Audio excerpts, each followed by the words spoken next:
Hello and welcome. Today's video is all about breathing, and more specifically, 3 of my favorite breathing techniques. We're going to be practicing these together today so that you can have a really direct experience of what each of these is like.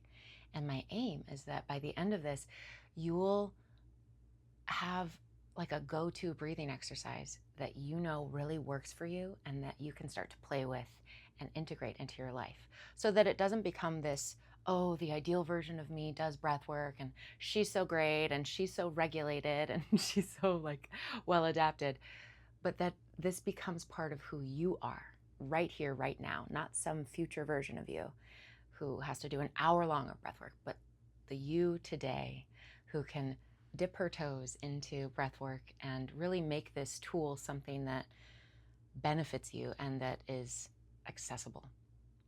So let's dive in. I'm so excited about this.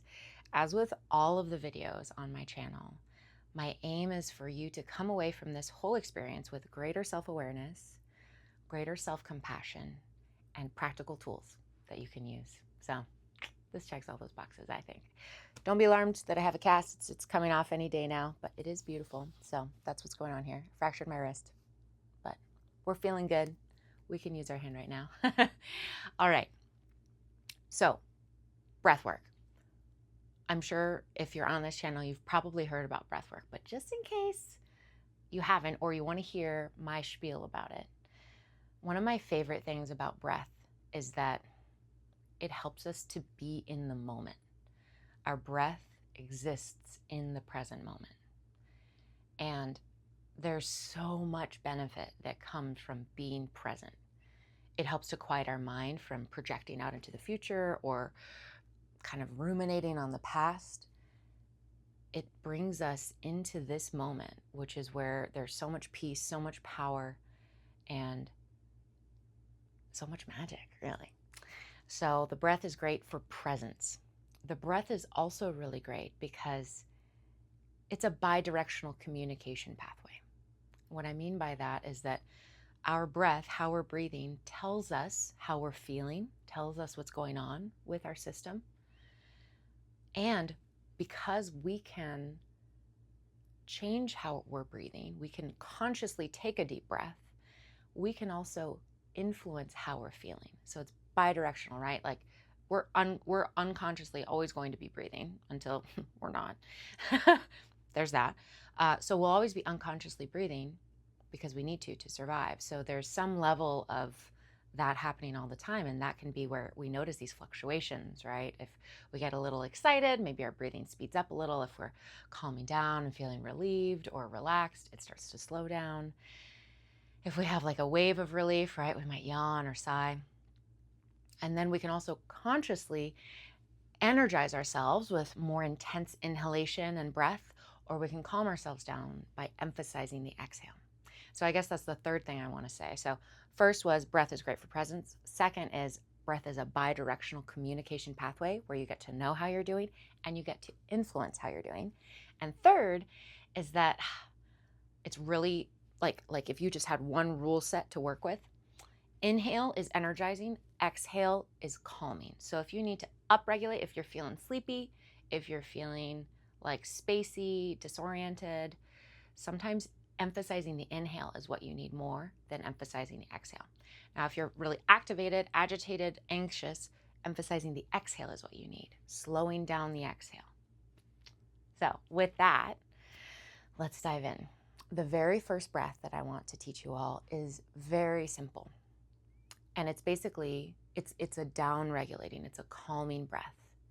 And the main focus of this breath is that the exhale is longer than the inhale. I like to have it be twice as long. So that would be inhaling for 4, exhaling for 8. And one of the ways that we can easily control how slow our exhale is by pursing our lips and blowing out through a small opening, almost like we're blowing through a straw. Another really great thing about that is that when we are pursing our lips, it can make it easier to engage our diaphragm and our core so that we're pushing the air out through our stomach first rather than just collapsing our rib cage around our lungs. So another fun tip with this one, especially if you're out in the wild, there you are, you're out in the world and you're like, ooh, I feel like I need a breath. I need that breath. You can start with the exhale rather than the inhale. So it would look like this. You're out there and you realize maybe you're holding your breath, maybe you're just feeling like a little and you go, oh, just empty your lungs and then inhale. And exhale slowly.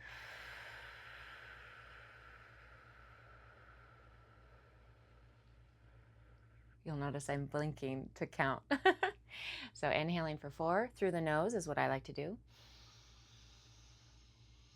Exhaling for 8.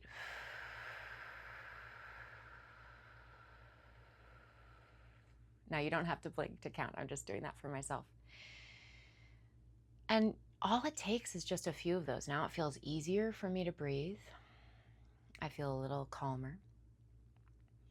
So if you didn't do that with me, this is your chance to do it with me. We're going to just do 3, not 2, 3 breaths. And we're going to start with the exhale.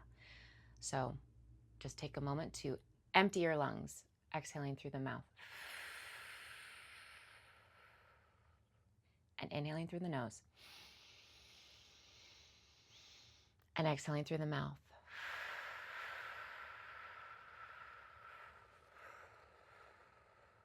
Inhaling through the nose.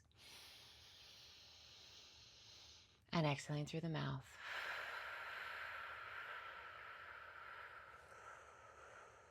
And one more time. Exhaling.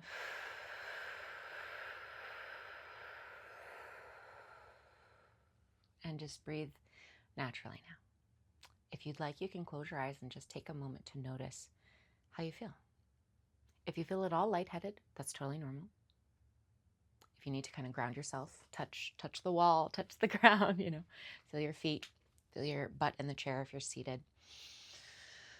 Very good. So that breath is really great because it's simple, it's direct, and it really helps to kind of balance the oxygen and CO2 levels in your system. Because a lot of times when we breathe shallowly throughout the day, we're not emptying our lungs all the way. And something that you can do as you progress with that breath is you can start to really play with getting a full inhale, even though it's for only 4 counts, right? Really filling. So it's almost like you're breathing in quickly and expanding your lungs, expanding your stomach, right? Just let there be room for all of it. And then as you exhale, to really pour out, empty out as much as you can over those 8 counts. And so it might be at the end that you feel yourself kind of squeezing it all out, right? So that's just a way you can kind of play with it, but it's also completely okay to have it be easeful, effortless, just whatever flows in on the 4, great. Whatever flows out on the 8, great. Because part of what that breath does by having the exhale be twice as long as the inhale is that it allows you to naturally, gently empty out your lungs and calm things down. Slowing down the exhale sends that signal to your system that like, oh, we're slowing down, we're relaxing, we're okay. So that's breath number 1, double exhale. Breath number 2 is the physiological sigh. So what's cool about this one, and I'll be curious for you to comment below if you want to share. I find with this one that it can be sometimes kind of energizing and sometimes more calming. There's a way that this breath mimics the sensation of yawning or kind of that sigh of relief. And so I don't know about you, but sometimes when I yawn, I feel more relaxed. Sometimes when I yawn, I feel kind of like invigorated, like, oh, I have more oxygen, more air in my lungs now. So what this one is that you take a full inhale and then you sip a little bit more air, maybe even twice, at least once, maybe twice. And then you let it out. So it'll look like this.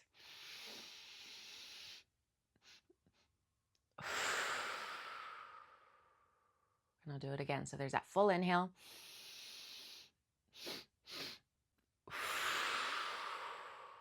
And I let it all out. So you can join me this time. So take a full inhale, as much as you can, and now sip a little bit more and let it out. Awesome. You might notice temperature changes in your body. You might notice different states in your mind, your emotions. So just take a moment to check in.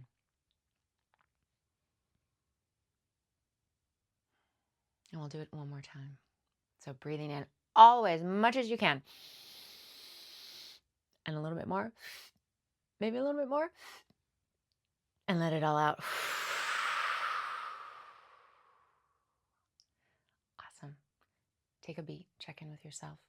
Head, heart, body.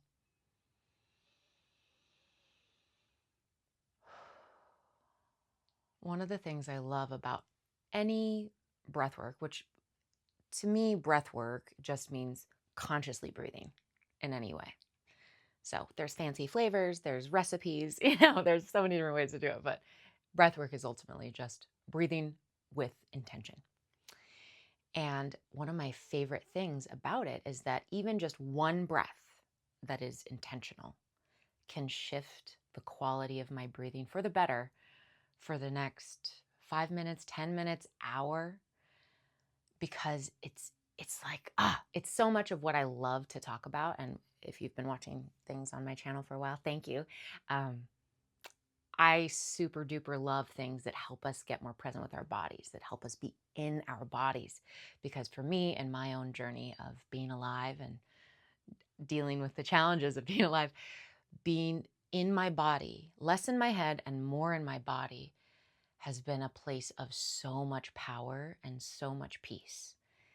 And the breath really allows me to be more in touch with my body in a really high quality and juicy way. So just taking 1 or 2 breaths with conscious awareness is like a way of bringing my intention and my consciousness into my body. And then anything that comes from there is at least 1% better, if not way better, exponentially better. So that's breath number 2, is the physiological sigh. And this is one I would really recommend doing before you eat, or kind of at transition points, right? But I specifically want to name before you eat because it helps to shift you into any type of rushing fight or flight kind of stuff to like ease and more rest and digest. Like, okay, we're letting that go, whatever that was. Right? And there's almost something about the way it builds that tension that kind of like, it's like if you've ever been in a yoga class and the teacher has you do like a muscle squeezing right before you lay in Shavasana. There's something about squeezing the muscles, squeezing the breath, squeezing the inhale that then allows for a fuller level of exhalation. It's like you're bringing energy to all the parts. And then when you let go, the parts have been awakened and they can let go too.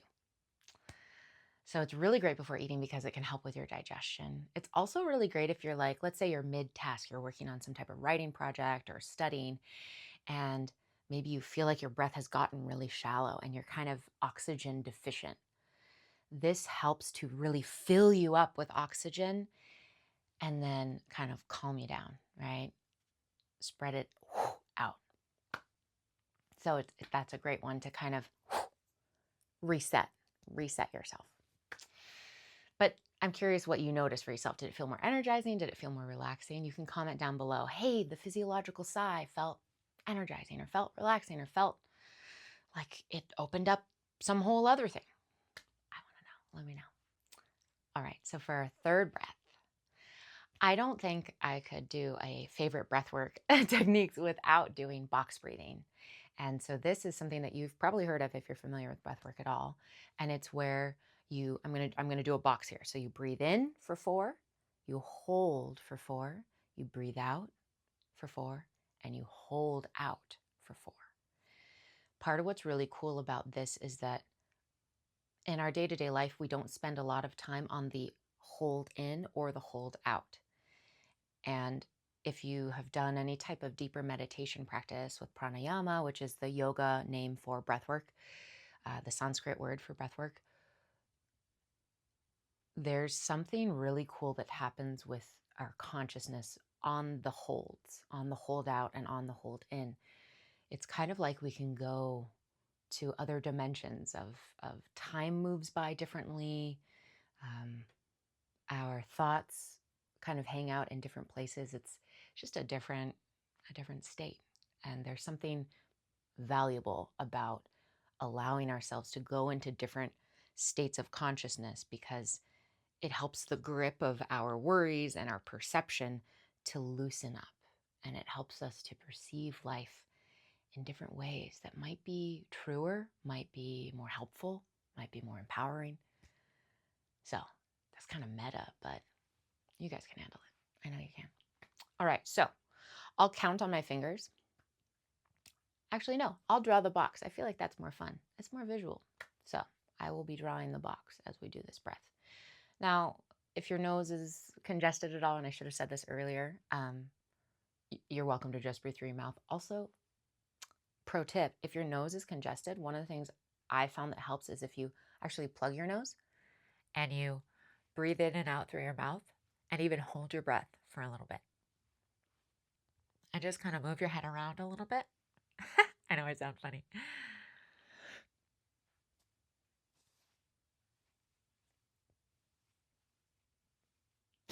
And then exhale. Sometimes you'll notice that kind of clears things up. I don't know exactly why. I'm sure I could invent something, some reason why, but I've just noticed that helps. So try it out. Wash your hands.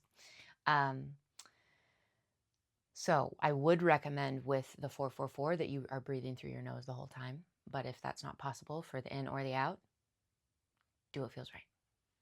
So we'll try this out together. I'll demo once and then you can join me. So it looks like this. Inhaling.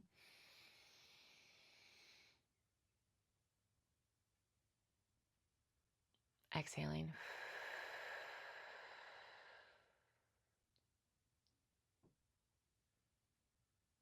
And I realize I can't help but breathe out with my mouth. I'll try breathing out with my nose this time. So you can join me. So it's 4 for each side.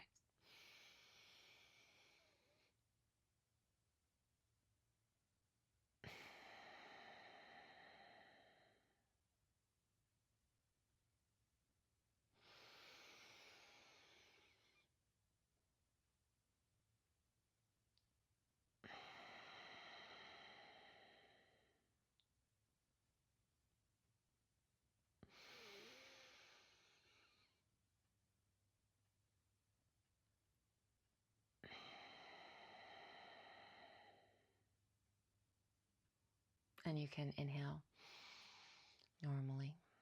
And take a moment to check in with yourself. Head, heart, body. I notice for myself, box breathing helps me feel more steady. It slows things down. It helps slow down my thinking and help it become more clear. It also, like the others, helps me to feel more connected with my body. But it's this really nice, like steady, strong feeling for me. But I wonder what it brought up for you. Sometimes it can bring up a little bit of anxiety for us when we are in those holds. Hold in, hold out. And ultimately, that can be a space where you're building resilience, you're building robustness to be able to not be actively breathing and notice that you're still okay. Notice that the breath will come. Notice that you're in control right now. You're choosing to hold your breath and you can breathe in or out at any time, right? And with all of this, please be very gentle with yourself, especially in the beginning, and then start to play with the edges, right? It's okay to bump up against some discomfort. That actually is what allows us to expand our comfort zone. Our comfort zone only gets smaller if we stay in what feels perfectly comfortable all the time. But if we start to push up against the edges of what feels comfortable, we can expand our comfort zone. And with that expansion, we're actually expanding our self-concept of how resilient we are, how robust we are. I would love to know which of these 3 breaths really resonated for you? Is it the double exhale, right? So you breathe in for 4, you breathe out for 8, or whatever ratio you like, and you start with the exhale? Is it the physiological sigh where you breathe in all the way and then you sip a little bit more and then breathe out? Or is it the box breathing, right? That 4, 4, 4, 4, that steady rhythm. What feels best to you? And maybe there's some other breathwork technique that you love. I have a background in yoga. I actually studied it as my college degree. Who would have thought that that's a thing? But it's a thing. And I love other forms of pranayama and like Kapalabhati, which is the breath of fire, or Nadi Shodhana, which is this alternate nostril breathing, or Ujjayi, which might be something you're familiar with in yoga class where you sound like Darth Vader. You're kind of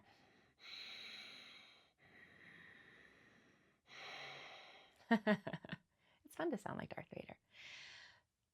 These are all breaths that I would be happy to share in a future video, and I will. I promise you that.